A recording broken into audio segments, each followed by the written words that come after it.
About an hour later, lawmakers will vote on the remaining amendments to the bill, and that'll be followed by a final passage vote. A little bit later this afternoon, the Senate will consider the first of 17 judicial nominations. They're expected to take procedural votes on those nominations today as well. And now live to the U.S. Senate floor here on C-SPAN 2.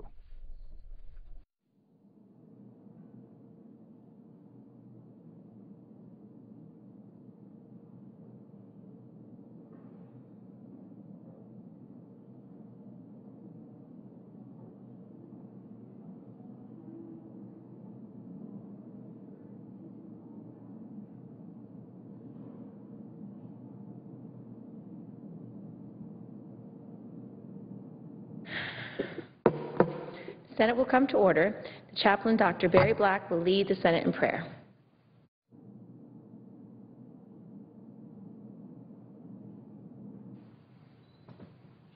Let us pray.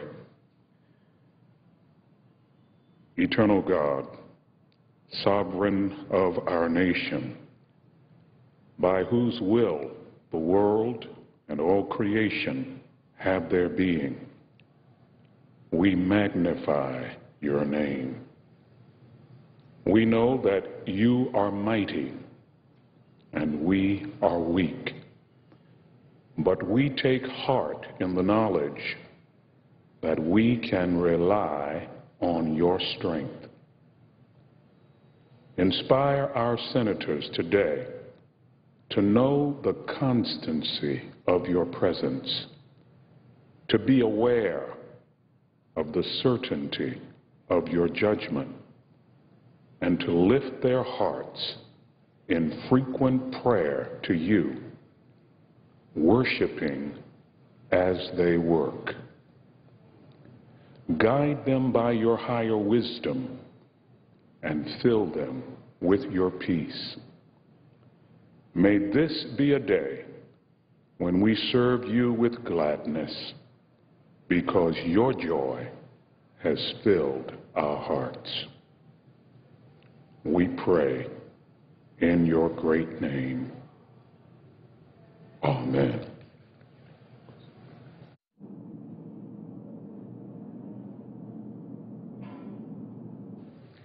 Please join me in reciting the Pledge of Allegiance. Pledge of Allegiance.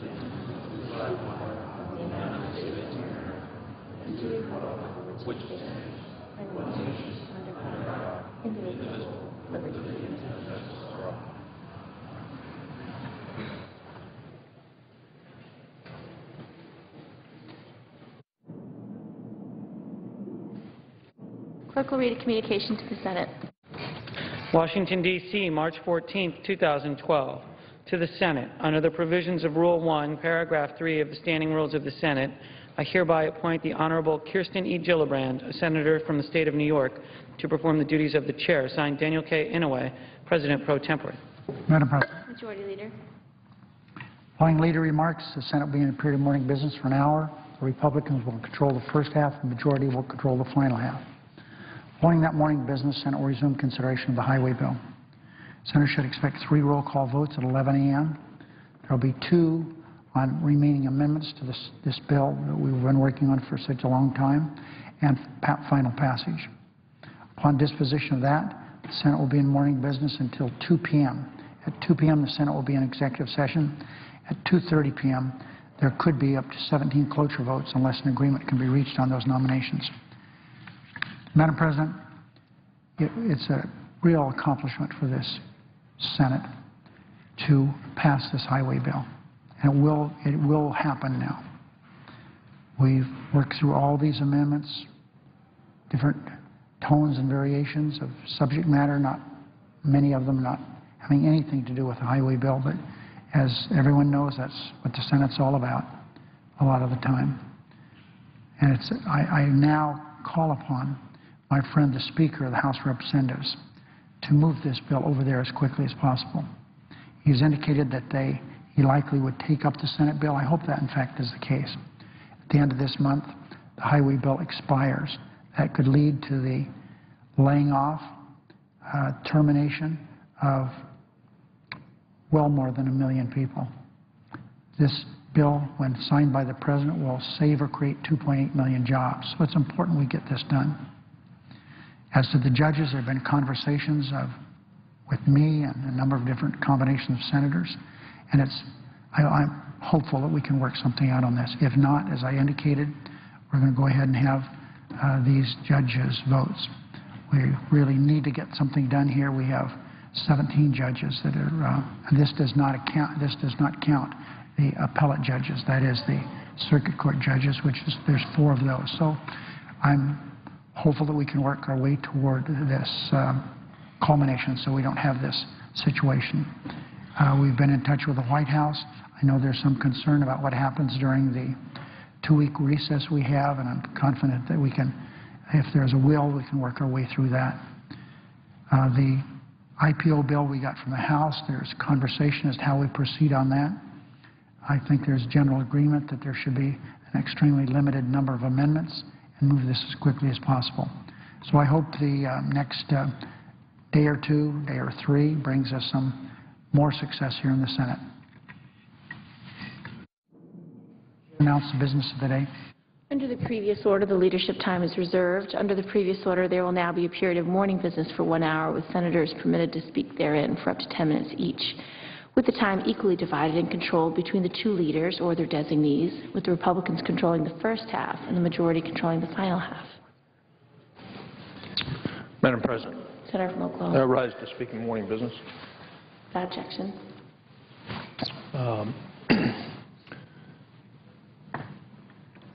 I'm worried about the Senate as a body today.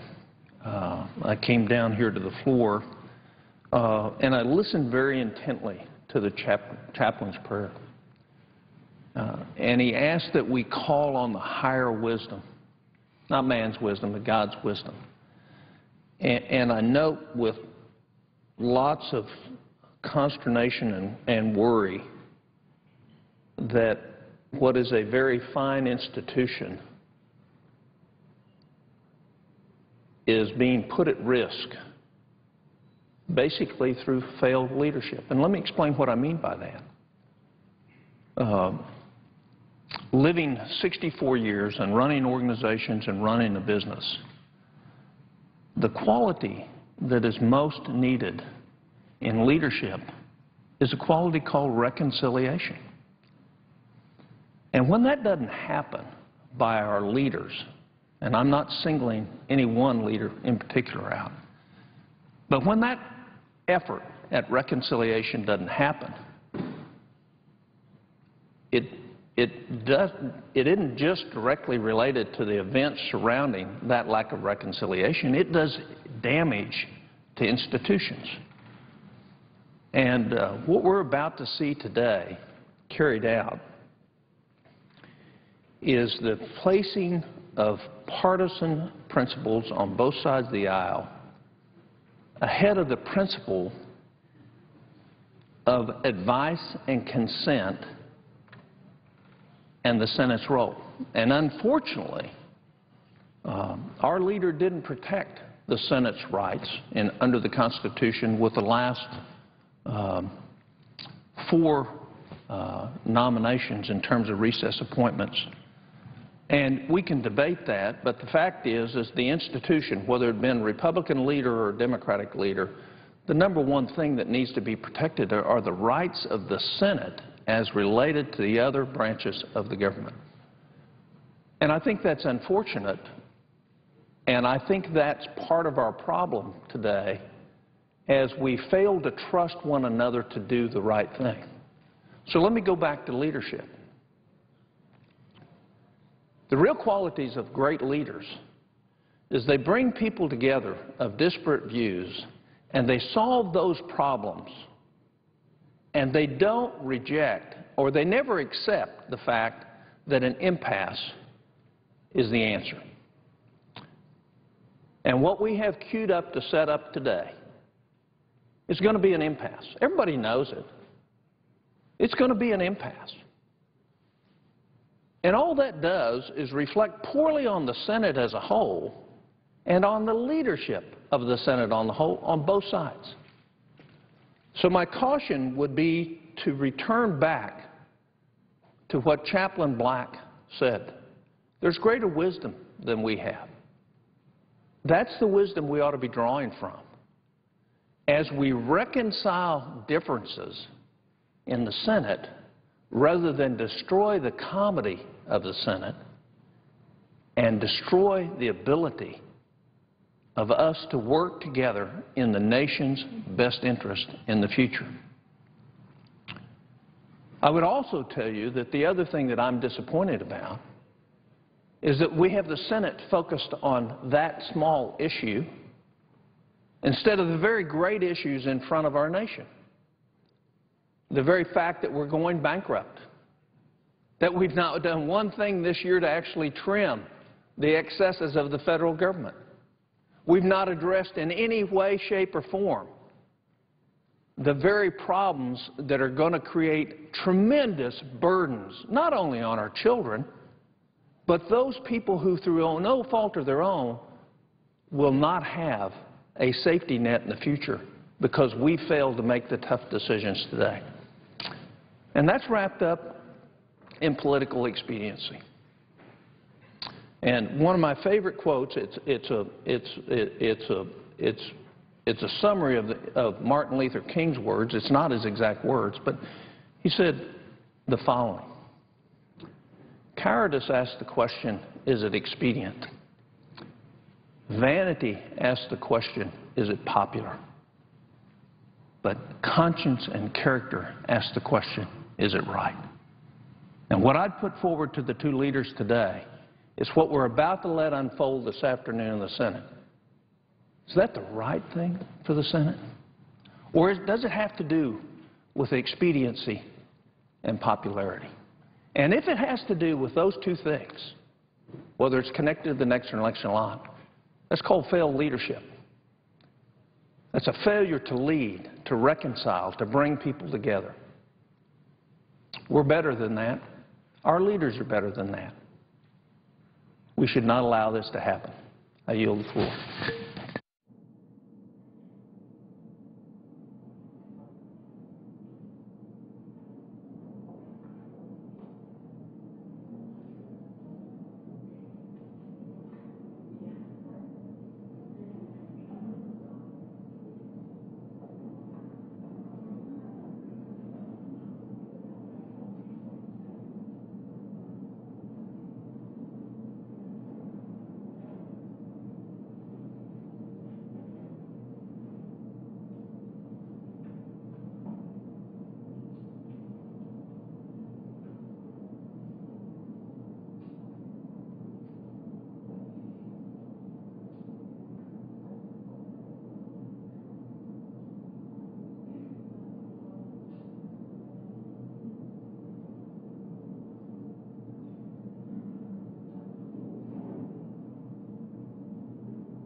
Then, Madam President, I ask unanimous consent to speak in morning business on majority time.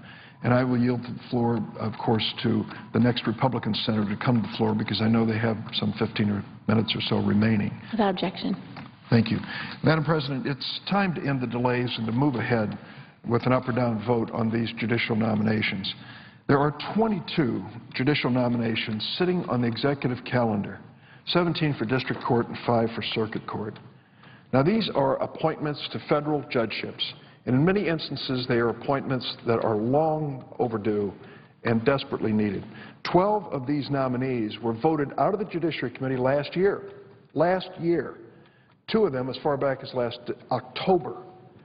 Now, you'd think they must be very controversial people to have made it this far but then be stalled on the calendar. It turns out 17 of these 22 nominees received strong bipartisan support in the committee. 13 had blue slips, which are slips, permission to go forward, from home state Republican senators. 11 of them would fill vacancies deemed as judicial emergencies. Now, I don't understand how we can do this to the federal judiciary and to the men and women who are involved in this. The American people need these nominations to be confirmed in a timely fashion, and it's only fair to these men and women who are offering their lives in public service and sometimes jeopardizing their current jobs because of the uncertainty of their future. All Americans want our federal courts to be there to prosecute criminals, to make certain that we have a day in court in civil proceedings, and also to maintain the integrity of our judicial process. There are only 2 ways to schedule a confirmation vote in the Senate, either a unanimous consent agreement or file cloture, which basically means force the issue. Forcing the issue takes time, and time really isn't on our side. We have important things to do, finishing the transportation bill today, moving forward on other important issues.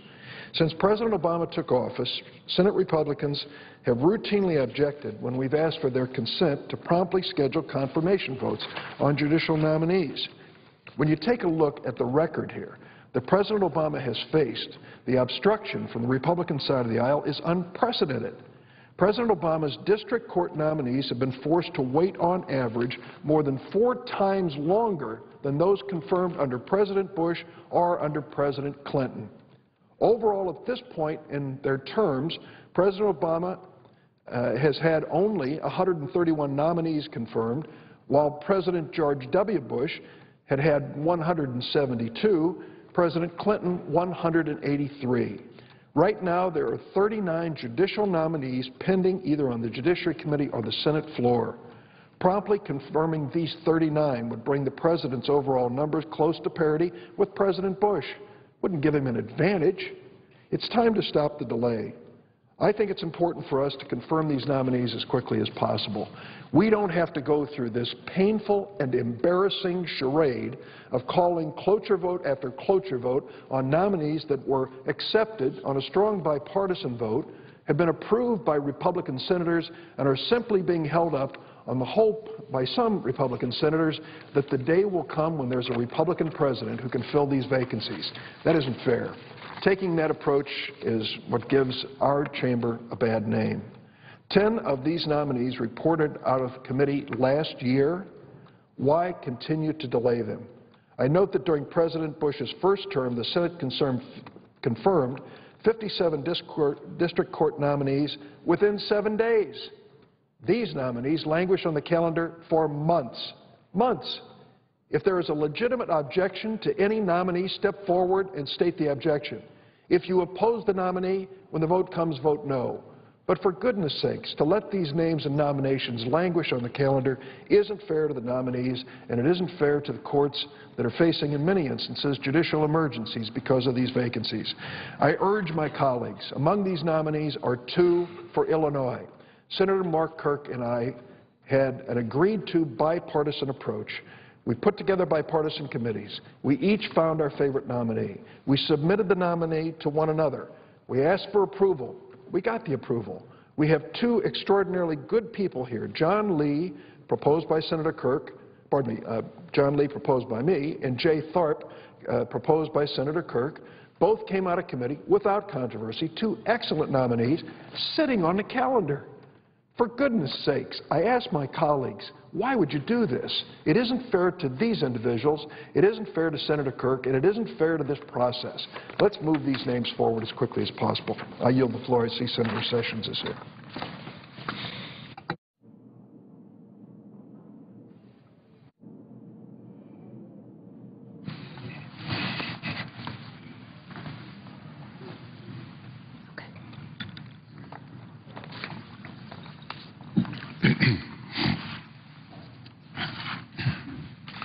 Madam President. Republican Leader. This week, the average price of the gallon of gas is $4. The national unemployment rate is 8.3%. And if one includes those who are frustrated, so frustrated they've stopped looking for work altogether, of course, the unemployment rate is much higher than 8.3%. With all of this, the Democratic majority is about to spend more of the Senate's time on another heavy-handed power play that won't get them anywhere. But it will make clear yet again how out of touch they are with the needs of the American people. First, we need to make clear what this is about and what this is not about. This is not about making sure the President's judicial nominations are being treated fairly. Despite what the majority would like you to believe, the President is doing quite well on that score, as is clear from both the facts and the admissions of our Democratic friends themselves. As Senator Alexander noted yesterday, the Senate has confirmed 76 out of 78 district court nominees whom President Obama submitted in his first 2 years. The President withdrew the other 2. That's a 97% success rate. Not bad. The Senate confirmed 62 of President Obama's circuit and district court nominations last year alone. And if you look at President Bush and President Obama's lower court confirmations when they both had 2 Supreme Court appointments for the Senate to consider, President Obama is doing much, much better than President Bush. President Bush had a total of 120 lower court judges confirmed in 4 years, while President Obama already has 129 lower court judgeships confirmed in just 3 years. So President Obama has had more confirmations in a much shorter period of time. To the extent that there's anyone here to blame, the Obama administration and Senate Democrats should actually look in the mirror. Of the 83 current vacancies, over half of them, 44, don't even have nominees. Let me say that again. Of the 83 current vacancies, over half of them, 44, don't even have nominees. And as for the minority of the vacancies for which the President has actually submitted a name, almost half of those are still in the Judiciary Committee. So nearly 3/4 of the current vacancies, 61 of 83, are due either to the administration failing to nominate someone or the Democratic-controlled Judiciary Committee failing to move them out of committee. Given what we have to work with, it's no wonder the Majority Leader complimented Republicans at the end of last year, noting that the Senate had in fact accomplished quite a bit on judicial nominations. That was the Majority Leader of the Senate just last year. The senior senator from Minnesota, a Democrat on the Judiciary Committee, acknowledged the same thing. So this is not about making sure the President is treated fairly in his judicial nominations. In fact, this isn't even about judicial nominations at all. This is about giving the President what he wants when he wants it. And what the President wants is to distract the country from his failed policies that have led to soaring gas prices and high unemployment, and instead try to write a narrative of obstruction for his campaign. He doesn't care if he eviscerates the Senate's advice and consent responsibility to do so. What the majority should do is work with us to move these lifetime appointments in an orderly manner like we did 62 times last year and like we've already done 7 times this year. As I suggested yesterday, we could get to the bipartisan jobs bill this week and process some judicial nominations as well. The jobs bill passed the House by a vote of 390 to 23. 390 to 23. And the President says he supports it as well. While we're working on a bill to get people back to work, we can make progress on other judicial nominations. So I would encourage the majority to work with us on both legislation and nominations, not to go off on a partisan, unprecedented path that won't get us anywhere and won't solve the problems that Americans care about. Madam President, I yield the floor.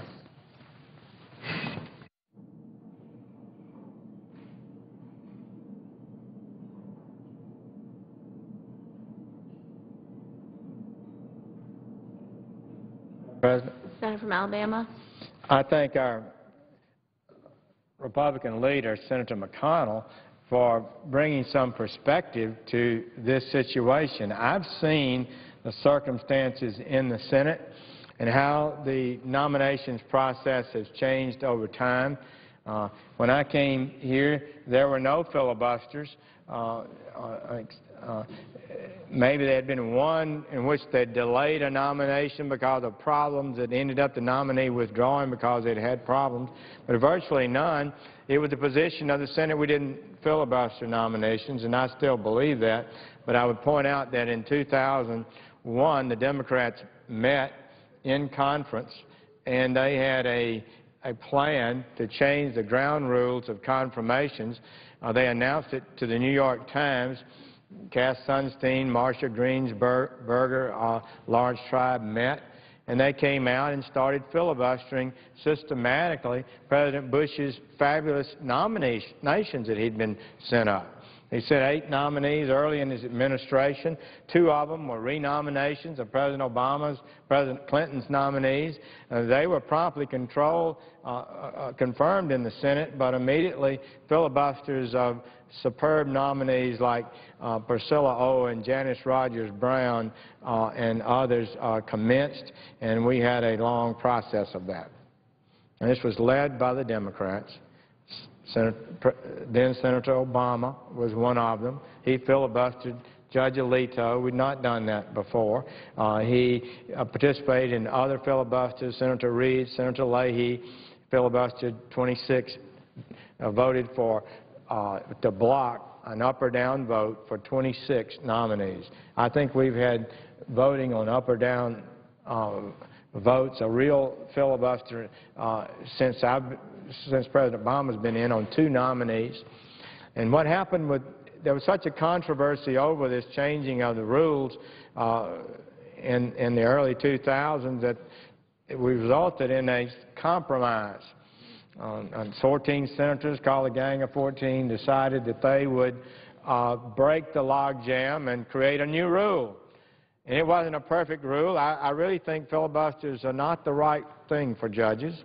But they said we will have them, but only in extraordinary circumstances. And that sort of became the new rule. And a number of the nominees eventually, after years of waiting, were confirmed. Others were not. That's sort of the way we operate today.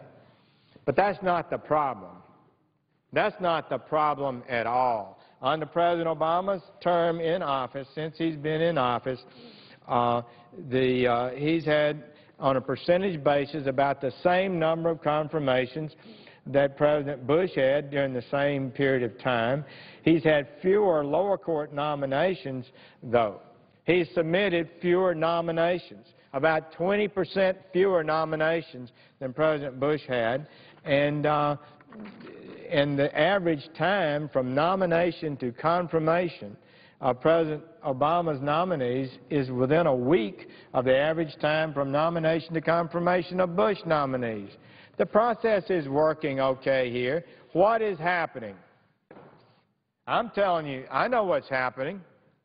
This Democratic leadership in the Senate, and make no mistake, they control this body, have been trying to create a perception that there's an obstruction going on, and they're going to pretend that these 17 judges who are coming up for their routine time to be confirmed are being blocked, and this is part of an obstructive tactic. And it's not accurate and it's not correct. They've been moving at the regular pace. It's a gimmick. It's a stunt to create an impression politically. What ought to be done in the Senate? We need to be working on things that are important. We now will have, finally, after 3 weeks, votes today maybe to pass the highway bill. Well, why did it take 3 weeks? We went about 2 weeks without anything. We've had votes now all of a sudden at the end, about 2 days worth of votes, and the bill will be up for final passage. Why wasn't that done 3 weeks ago? Because Senator Reid obstructed the ability of senators to offer amendments. And he tried to move this bill forward without amendments, except the ones he picked, and that's not right. The majority leader does not get to pick amendments or how many that should occur to legislation in the greatest deliberative body in the history of the world, the United States Senate. He does not have that power. So he tried to move the bill forward, and the Republicans said, no, we will not move to final vote until you agree amendments. Now he's agreed to 20 or 30 amendments. In about 2 days' time, will have all been voted on. Some of them went away before voting, and the bill will come up for final passage. Why didn't it happen earlier? Because they're in rope-a-dope. They don't want to talk about the things that are needed for this country. One of them is a budget. It's been over 1,000 days since this Congress has passed a budget. Why aren't we spending time on that? Senator Reid said it's foolish to pass a budget. It's not foolish to pass a budget. It's necessary to pass a budget. This country has never needed a budget more than it needs it today. Never. We are heading to financial catastrophe. Erskine Bowles chaired the Debt Commission. President Clinton's chief of staff said we are heading to the most predictable financial crisis in our nation's history. Why? Because he was the debt we're running up. And we need to confront that. But Senator Reid didn't want to talk about it. He didn't want his members to have votes. And if you bring up a budget, members get to vote. They get to offer amendments. They'll talk about the debt course of America, which is on an unsustainable path. Everybody says that. Why aren't we talking about that? Judges are moving at a reasonable pace as they've always moved. There's nothing unusual about President Obama's ability to get his judges confirmed. I vote for 90% of them. What's unusual is we are violating the statutory law of the United States of America that says you should have a budget. We're required to pass a budget. By April 1st, it should be up in the Senate. Should be passed by April 15th. Isn't that perfectly sane that the United States of America would have a budget and the Senate doesn't want to do that? And what else should we be talking about? We should be working to have more affordable American energy. Now look, we all want to create jobs. Our colleagues on the Democratic side rammed through a big stimulus bill that spent government money. Ran up $800 billion, every penny added to the debt of the United States. We were in debt. We spent $800 billion, all borrowed, all adding to our debt. It didn't really do anything for the economy. Only 4% of it went to roads and bridges. What a tragedy that was. It was supposed to fix our crumbling infrastructure. And at least we would have had something concrete to show for it had we built roads and bridges. So now we're in this situation. How do you create jobs? We can't keep borrowing money. We don't have it. Expert after expert in the Budget Committee, where I'm the ranking Republican, have told us that. They've told us you cannot keep borrowing this kind of money. Experts have told us that the size of the debt we have now, $15 trillion, already is slowing growth in the country. We need economic growth. We don't need it slowed, and it's being slowed now because we've run up so much debt, experts tell us. So I'm worried about that. We've got to deal with it. How do we create growth? Well, one of the things we need to do is produce more American energy. We don't need a Secretary of Energy. I've taken to calling it the Department of Anti-Energy, that says in 2008 he wants to see the price of energy go up. He was asked, I think yesterday in the committee, do you still believe that? Well, no, I've changed my mind since 2008. You know, the economy is not doing well, and maybe I don't, now at this point, I don't think energy prices should go up. Can you imagine the Secretary of Energy fundamentally having as his guiding principle that he wants to raise the price of energy? And the President said it himself before he was elected.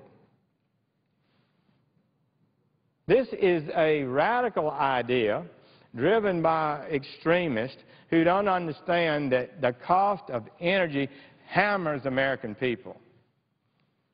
Said that the average American is spending $4,000 a year on gasoline, almost $400 a month.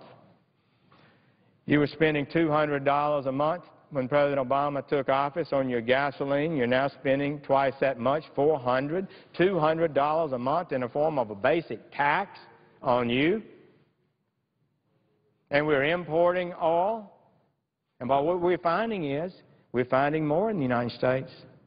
And we've got better techniques for bringing it out of the ground, and we can produce a lot more. Private lands are showing increases in energy production and exploration. They're doing a good job, but the government lands are down 14% because the President's blocking production on government lands, blocking offshore production. He really is. We were projected to have issued lease sales in the Gulf of Mexico of 12 major tracts. That's been reduced to just 2 in the last 2 years. This is putting us behind. Production of oil and gas in the Gulf of Mexico is down. Jobs are down. And when we allow drilling in the Gulf of Mexico, oil companies bid for those rights. They pay money to the United States government. Not only do they create jobs in America, they pay us for the money to get the right to drill, and then they pay us for every barrel of oil they produce. It creates wealth for America. Why do we want to produce and loan money to Brazil to produce oil and gas in offshore of Brazil when we could produce it in our own Gulf? So those are things we need to be focused on. Why aren't we talking about that? Well, in addition to the budget. And taxes. I was talking to a businessman the other day. He said that this investment tax credit that encourages you to invest in new machinery and things for your company, that he examined that and he decided he would take advantage of it and accelerate a purchase a bit to some of the things that he wanted to do.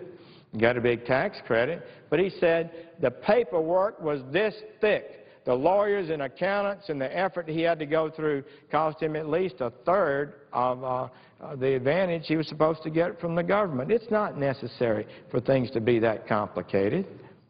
We need simplified, pro-growth tax reform. Why is that not on the floor of the Senate? Isn't that a priority for America? Everybody, I think, can agree if we simplified our tax procedure, if we made it more growth-oriented, we could create jobs without losing revenue to the federal government, create economic growth, and put our country on a path to a sound future.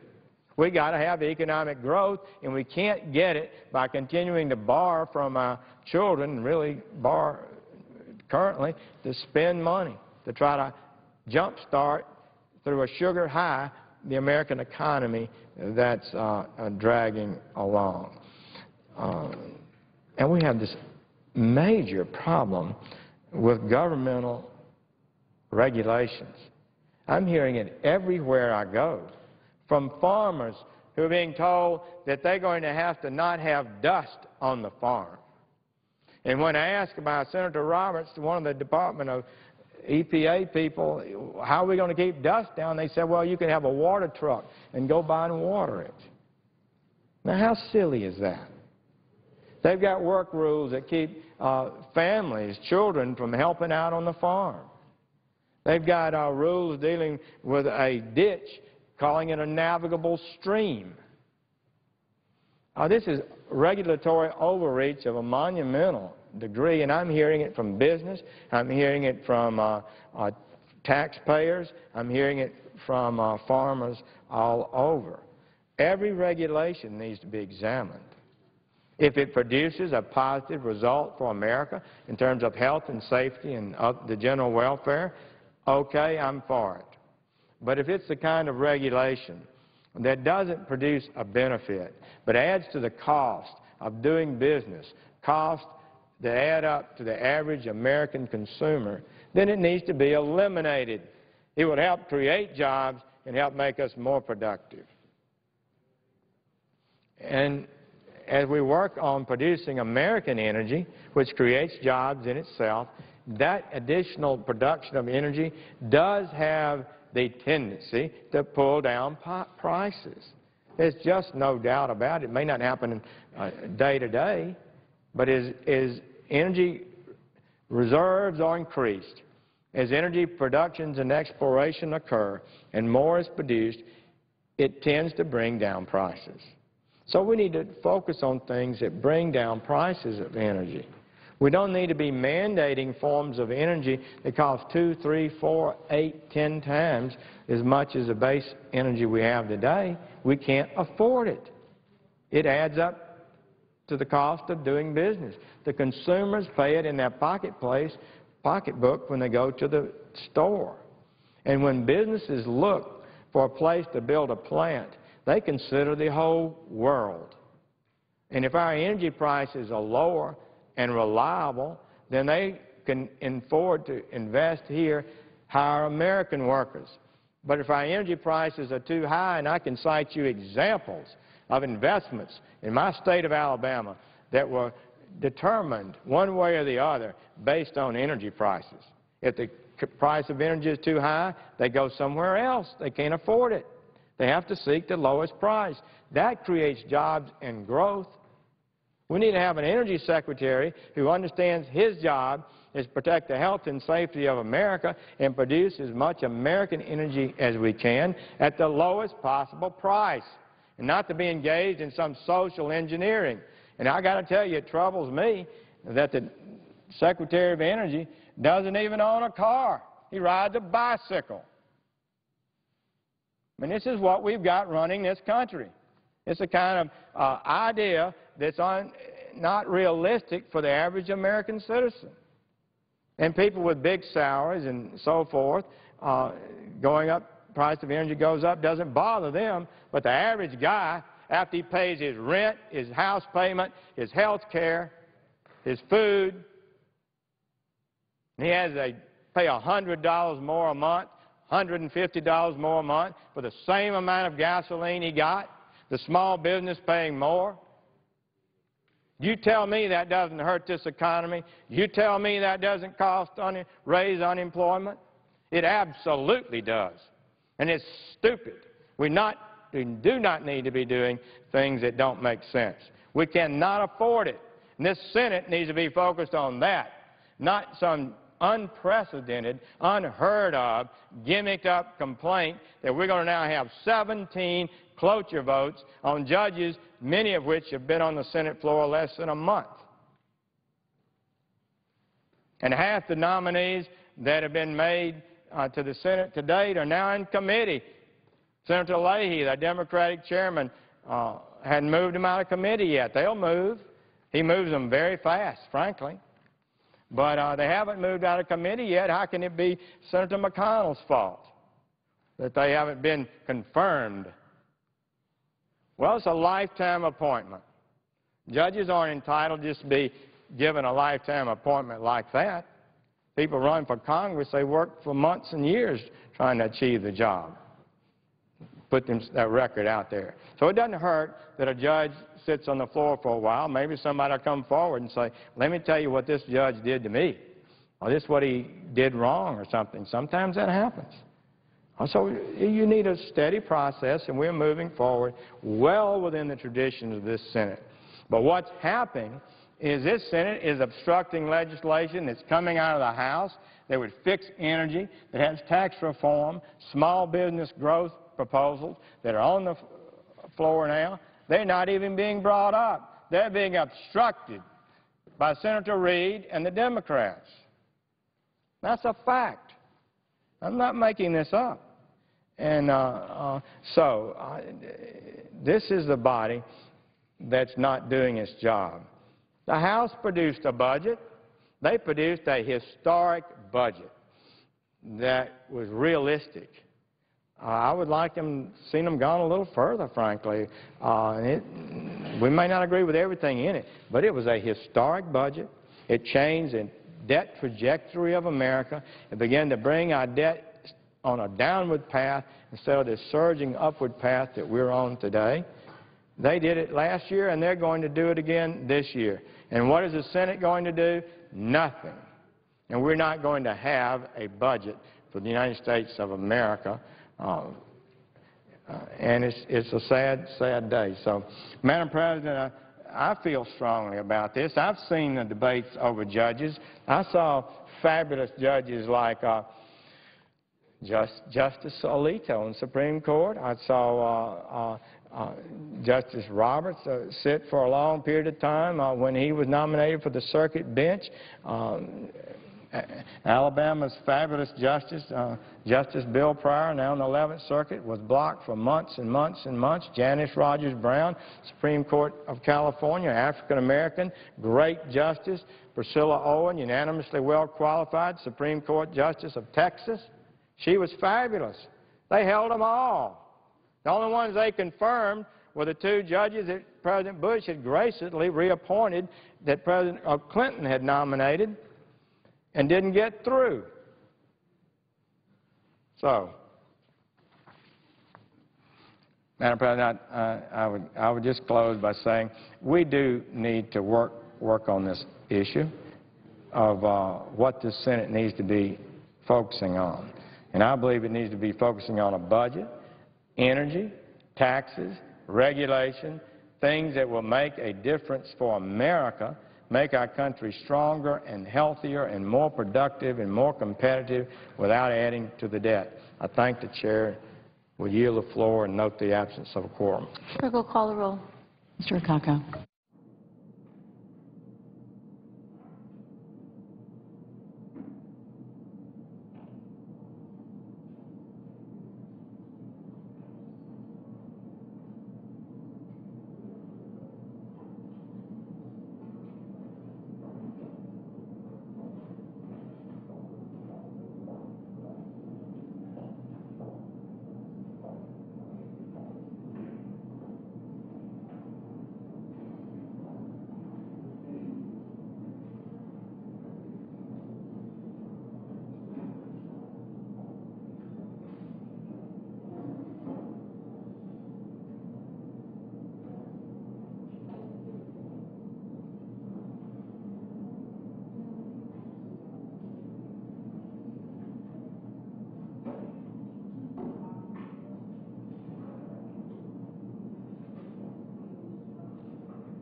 President, Senator from California. I ask that the quorum call be dispensed with. Without objection.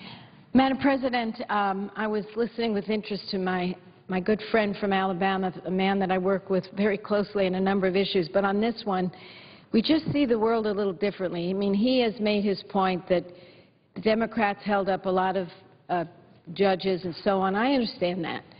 But there's just no comparison. Facts are stubborn things, and we need to look at the facts when it comes to voting on judges. And I just wanted to share, before I talk about the highway bill, this one chart, judicial nominee wait time. I mean, this is the facts. This isn't made up. These are the facts. And with President Clinton, we see the wait time. The Bush, we see the wait time. Obama, we see the wait time way over 100 days.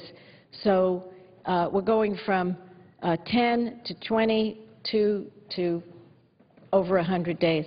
So this tells the story, and if people want to know why our majority leader has decided to bring all these judges today, it's because of this. And we have emergencies in some of our courts that they just don't have the judges. And here's the thing. These judges are so well qualified. We have one amazing judge waiting to be confirmed from our Central District. I think he's about third on the list here and got a great vote out of the committee. These nominees have put their lives on hold. And, you know, I want to say, Madam President, this may sound odd, but my favorite part of the Constitution is the preamble. And I read it a lot, and when I go into the schools, I talk about it to the children, and we discuss all the meaning, what it means. And when it says, we the people of the United States, in order to form a more perfect union, establish justice. That's the first reason. We want to form a more perfect union, and the first way to do it is to establish justice. Well, how can you have justice if it's so delayed? How can you have justice when it's politicized? So I think this says it all.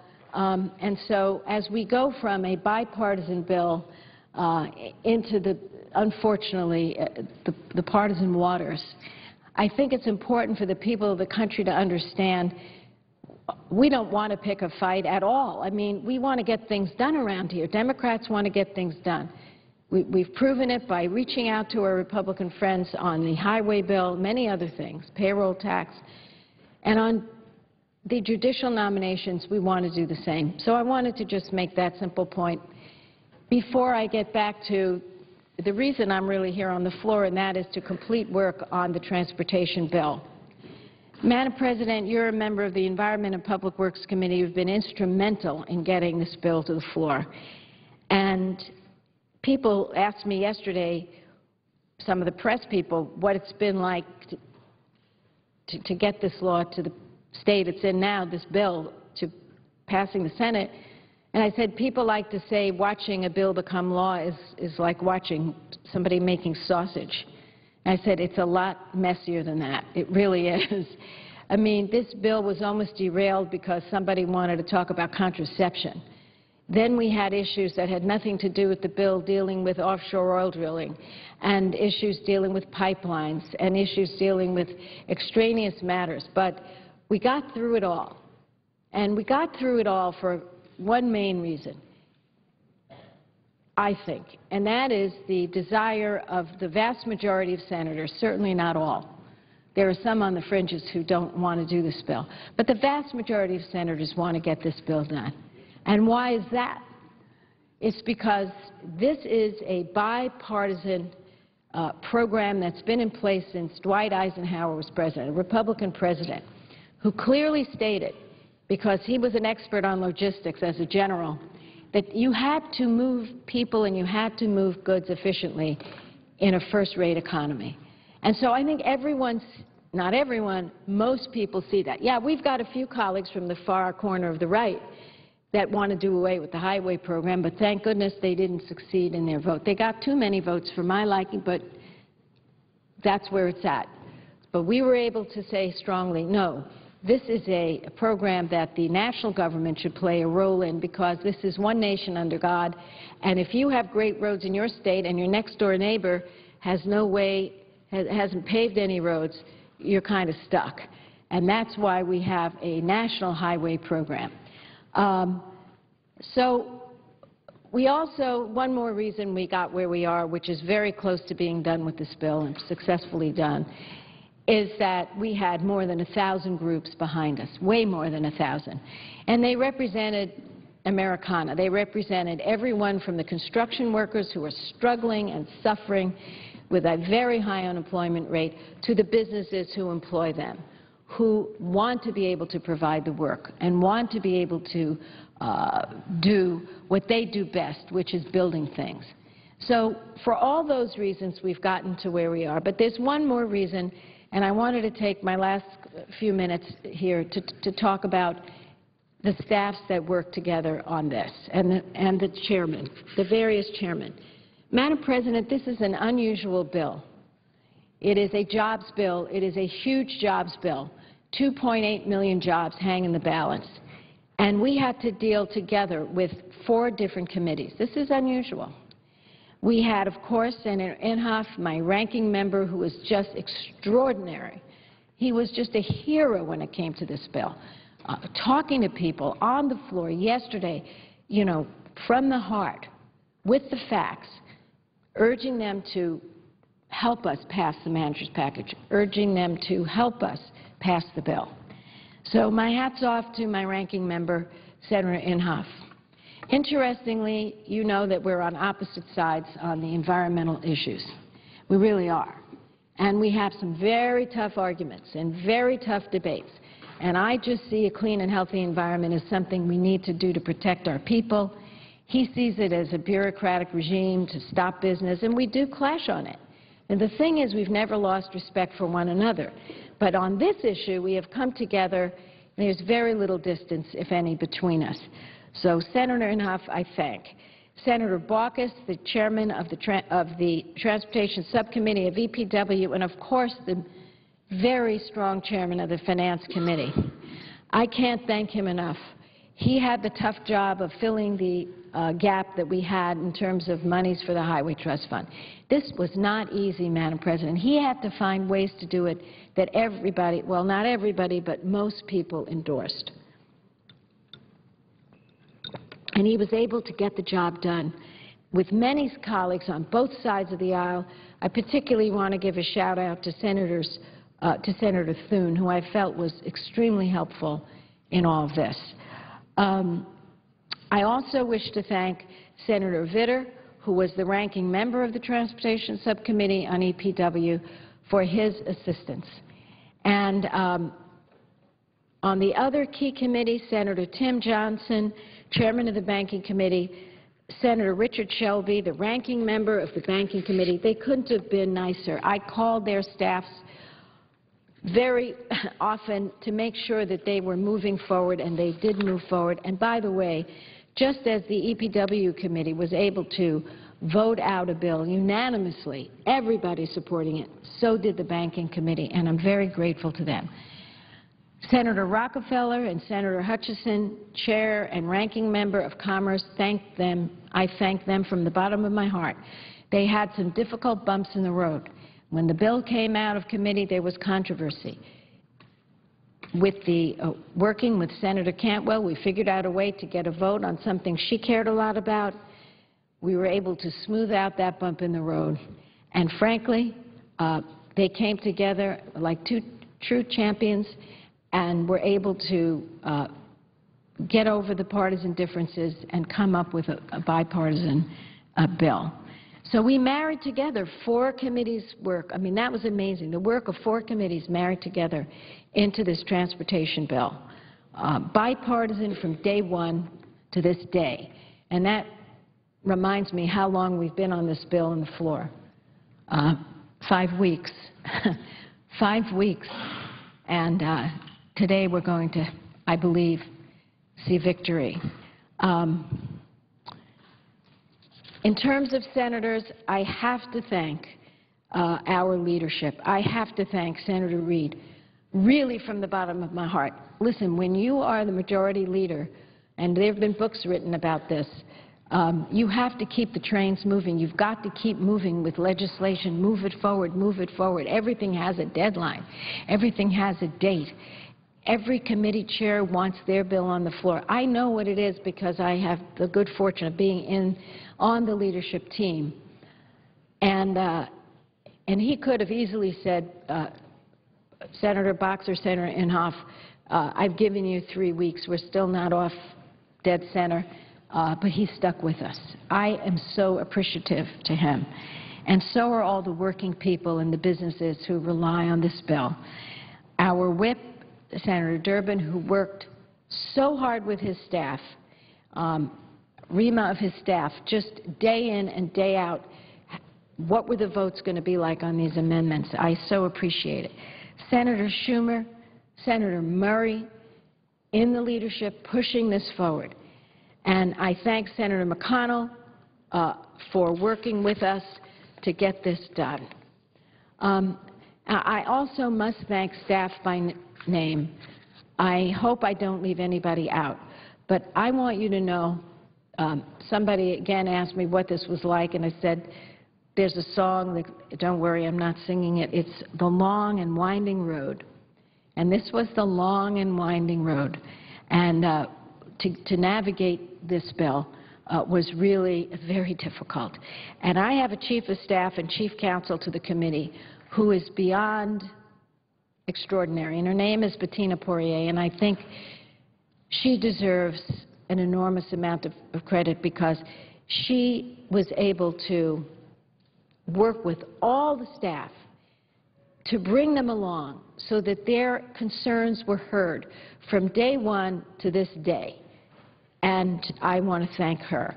And her counterpart at Senator Inhofe's staff, Ruth Van Mark, another extraordinary person, been with Senator Inhofe for way more than 20 years, just a tower of strength, and also has great respect for the colleagues on her side of the aisle, working with them to make sure they knew that this bill is a reform bill. This bill takes 90 titles down to 30. It is a strong bill, and it's a fair bill, and it's paid for. David Napoliello, there's nothing I could say about David to make you understand the talent and skill that that man has brought to our committee. So all I could say is this bill is a testimony to his skill. James O'Keefe, that's David's counterpart. We have all become very good friends. He works for Senator Inhofe. So I would say Bettina, Ruth, David, and James have become almost like family working on this. And I'm going to list now the incredible people on my, who work for me, who worked with Bettina. I'm going to go through their names: Andrew Dorman, Murphy Barrett, Tyler Rushforth, Kyle Miller, Grant Cope, Mike Burke, Tom Lynch. Now, I know that Mike works with Senator Cardin and staffs him on the committee. And Tom Lynch, of course, works with our committee through Senator Baucus. Mark Heibner, Charles Brittenham, Alex Rangel, Dimitri Karakisos, just amazing. And lastly, I want to thank the leadership staff. This became a bill that was so big and involved so many committees, you couldn't do it without a leadership team. And so working, of course, with the leadership, with the senators I mentioned in the leadership, starting with Senator Reid, Senator Durbin. We had Bill Douster, amazing job, Bill. Rima, who I mentioned before, Rima Doden, who did the whip counts, and Bob Herbert, who's an expert on transportation. And the staff directors of the key committees that worked on this, Ellen Doneski, Dwight Fettig, and Russ Sullivan. Now, Madam President, that was a long list of people, but I felt compelled to come down here because a lot of times our staff, and you know this, you've achieved some amazing things. I look at you, I'm so proud of the work you've done. And you know that without having the staff behind us, to make sure that every I is dotted and every T is crossed and that every follow-up is done and that every senator's staff that has a problem is talked to personally, nobody really knows about this. And so once in a while we get to do it, and I wanted to do it before we get into the bill. And so I would ask the Chair exactly what time, Madam President, do we go back to the bill? 2.5 minutes. In 2.5 minutes. So I would say that I will then speak more then about